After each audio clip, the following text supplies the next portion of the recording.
ഹരി ഓം, ഏവർക്കും വൃന്ദാവനത്തിന്റെ യൂട്യൂബ് ചാനലിലേക്ക് സ്നേഹപൂർവ്വം സ്വാഗതം. ഞാൻ ദേവനന്ദു. ഇന്നാണ് ചർച്ച ചെയ്യാൻ പോകുന്നത് എന്താണ് പെരുന്നാൾ ദിവസം ഓരോ വസ്തു ദാനം നൽകുമ്പോൾ നമുക്ക് അനുഭവത്തിൽ വരുന്ന ഫലങ്ങൾ എന്തൊക്കെയാണ്, നമുക്ക് അനുഭവിക്കാൻ യോഗമുള്ള ഫലങ്ങൾ എന്തൊക്കെയാണ് എന്നാണ് നമ്മൾ ചർച്ച ചെയ്യുന്നത്. ഒരു ചെറിയ വീഡിയോ ആണ്. ദാനത്തെ കുറിച്ച് തന്നെ നല്ല രീതിയിൽ വീഡിയോ ചെയ്യാനുണ്ട് നമുക്ക്, അല്ലെ? എന്താണ് ദാനം, എങ്ങനെ ദാനം ചെയ്യണം, ഓരോ ദാനത്തിനുള്ള പ്രത്യേകത എന്തൊക്കെയാണ്, ഇതൊക്കെ നമുക്ക് വളരെ വിശദമായി വരും ദിവസങ്ങളിൽ നമുക്ക് എന്ത് ചെയ്യാം, നമുക്ക് ചർച്ച ചെയ്യാം. ഇന്നിപ്പോ ചെറുതായിട്ട് പിറന്നാൾ ദിവസം ഓരോ വസ്തുക്കൾ ദാനം ചെയ്താൽ ഉണ്ടാവുന്ന ഫലങ്ങൾ എന്താണ്, കുറച്ച് കാര്യങ്ങളാണ് സംസാരിക്കുക. നിങ്ങൾക്ക് കോമൺലി നമുക്ക് കിട്ടുന്ന ഒരു ഐഡിയ, അല്ലെങ്കിൽ കോമൺലി നിങ്ങൾക്ക് ഒരു ഐഡിയ കിട്ടുക എന്നൊരു ചിന്തയിൽ മാത്രമാണ് ഈ ഒരു വീഡിയോ എന്ന് പറയുന്നത്. മാക്സിമം വീഡിയോ ലെങ്ത് കുറയ്ക്കാൻ ശ്രമിക്കുന്നുണ്ട്. അപ്പം മറ്റു വീഡിയോസ് ഒക്കെ നമുക്ക് എന്ത് ചെയ്യാം, ഓരോ ഭാഗങ്ങളായിട്ട് നമുക്ക് തുടർന്ന് ചെയ്യുന്നതാണ് കേട്ടോ. അപ്പം അതിന് തന്നെ ദാനം എന്ന ഒരു പ്ലേലിസ്റ്റ് തന്നെ നമുക്ക് ഭാവിയിൽ തുടങ്ങാൻ ചാൻസ് ഉണ്ട്. സോ നമുക്ക് എന്ത് ചെയ്യാം, അപ്പം നമ്മുടെ ഇതുപോലെ വിജ്ഞാനപരമായിട്ടുള്ള കാര്യങ്ങൾ തുടർന്നും അറിയാൻ വേണ്ടി ചാനൽ ഒന്ന് സബ്സ്ക്രൈബ് ചെയ്ത് സപ്പോർട്ട് ചെയ്യുക. തൊട്ടടുത്ത് തന്നെ ബെല്ലൈക്കനോട് അമർത്തുക കേട്ടോ. അപ്പം അന്നദാനം എന്ന് പറയുന്നത് നമുക്കറിയാം മഹാദാനമാണ്, അല്ലെ? അപ്പൊ ആദ്യമേ അന്നദാനം പറയാതെ മറ്റൊരു ദാനത്തിലേക്ക് നമുക്ക് അടുക്കാൻ പോലും പറ്റില്ല, അല്ലെ? അപ്പൊ അന്നദാനം എന്ന് പറയുന്നത് മഹാദാനമാണ്. അന്നദാനം ചെയ്യുന്നതിലൂടെ നമ്മുടെ 3 ജന്മത്തിലെ പാപം ശമിക്കുന്നു എന്നാണ് പറയുന്നത്. ഓക്കെ, 3 ജന്മത്തിലെ പാപം ശമിപ്പിക്കാൻ നമ്മുടെ അന്നദാനത്തിന് സാധിക്കുന്നു. അരിയാണ് ദാനം നൽകുന്നതെങ്കിൽ 1 കൊല്ലത്തെ പാപത്തെ ശമനവും, വൃദ്ധന് ചെരുപ്പ് ദാനം നൽകിയാൽ പിതൃപ്രീതിയും, വൃദ്ധയ്ക്ക് വസ്ത്രം ദാനം നൽകിയാൽ മാതൃ ശാപത്തിന്റെ തീവ്രത ഇല്ലാതെയാവുകയും ചെയ്യും.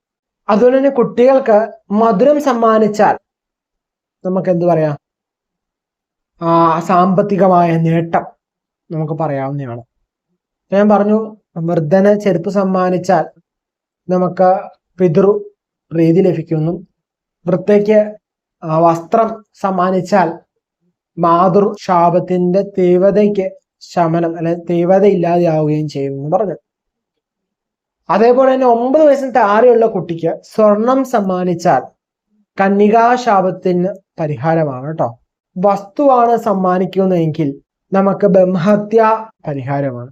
അതേപോലെ തന്നെ പാല്, മഞ്ഞള് അല്ലെ മഞ്ഞക്കിഴങ്ങ് ഒക്കെ ഉണ്ടല്ലോ, അതൊക്കെ സമ്മാനമായിട്ട് അല്ലെങ്കിൽ ദാനം നൽകി കഴിഞ്ഞാൽ സർപ്പദോഷ പരിഹാരമായിട്ടാണ് കാണുന്നത്. ആചാര്യന് വെറ്റ, അടയ്ക്ക ഇവയ്ക്കൊപ്പം ദാനം നൽകുന്നത് ഒരു ശാപ പരിഹാരമായിട്ടാണ് പറയുന്നത്. സോ ഇതൊക്കെയാണ് പൊതുവെ കാണുന്നത്. അപ്പൊ തുടർന്ന് ഇതിന് കൂടുതലുള്ള ദാനധർമ്മങ്ങളും അല്ലെങ്കിൽ ഇതിന്റെ ഓരോ ഡീറ്റെയിൽ ആയിട്ടുള്ള വീഡിയോസ് തുടർന്ന് വരുന്ന ഭാഗങ്ങളിലുണ്ടാവും. ഇതാ പെരുന്നാൾ റിലേറ്റഡ് ആക്കിയിട്ടുകൊണ്ട് ജസ്റ്റ് ഇങ്ങനെ ഇടുന്നു എന്ന് മാത്രമേ ഉള്ളൂ.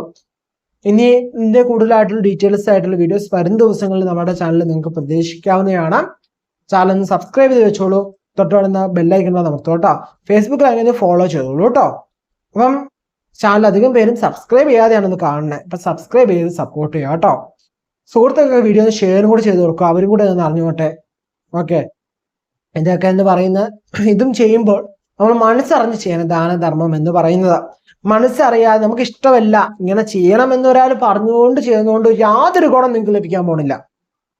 മനസ്സിലാക്കിക്കോളൂ, ഇതുകൊണ്ട് ഒരു ഗുണം നിങ്ങൾക്ക് ലഭിക്കില്ല. നിങ്ങൾക്ക് മനസ്സിന് ഇഷ്ടമുണ്ട് ചെയ്യാനെങ്കിൽ മാത്രമേ ഇത് ചെയ്താൽ നിങ്ങൾക്ക് ഫലം കിട്ടുകയുള്ളൂ. മനസ്സിലായോ?